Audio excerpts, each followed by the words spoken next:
Hello successful investors and welcome to another great video. I want to cover a few things that are especially important right now and how they can benefit you in the long run, so stick around until the end. Everyone should benefit from the long-term gains that the stock market offers, but having the necessary knowledge can take years to obtain. That is why this video simply lays out 3 things you should look for the next time you buy a stock. The first thing we're going to talk about is the 52-week high and low of the stock price, or the dip I like to call it. After researching your company, you need to decide when is a good time to buy the shares. Now, price has fluctuated so much in the last 8 months, this can be a difficult question to answer. Here is a chart of RioCan. Now, it can be quite easy to determine when the pandemic started and when things are starting to look better.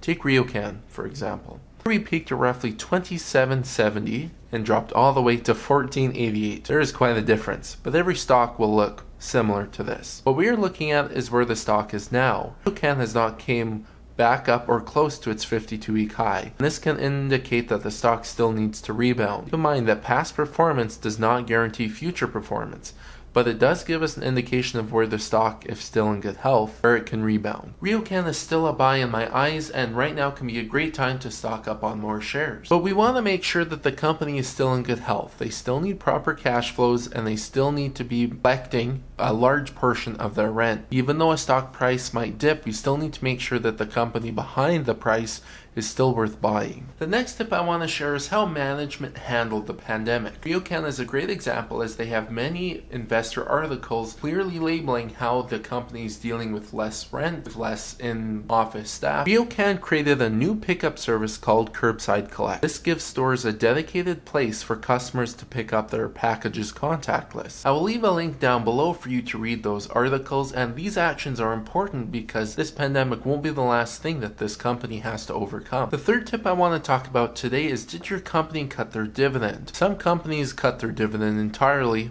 or a large portion of it. That means less money into your pocket and less you can invest back into the market. I understand that some companies cut their dividends and it can help them weather a recession, but it does not look good for investors and can taint the investor's opinion of the company. When a company like Disney stops paying a dividend and announces they won't have a distribution in the near future, this is no good for cash flow investors like myself. Why buy into an asset that doesn't pay you to have it? My whole strategy is all about building cash flow. Some investors buy shares just for the capital appreciation, and that is great for Disney. Disney is a huge company and won't be going anywhere for a long time. But this is no good for myself. As I said, my strategy is buying cash flow companies that pay a dividend. Now, this can be more tax efficient, as you won't be getting a distribution every month or quarterly, and it will lower your tax. With those 3 tips in the video, the biggest tip I want to end by sharing with you is constantly saving money. It is so important to be saving money, living below your means, not spending more than you have, being careful with your credit card. This is the most important thing you can do. If you're not comfortable with buying shares, which I understand, it has taken me years to learn the small amount I do know about investing in companies, always be saving money along the way as you watch these videos and as you watch other videos. I want to thank you for watching this video. Let me know what you learned down in the comments below and share some other tips that you have with other investors. Thank you all for watching.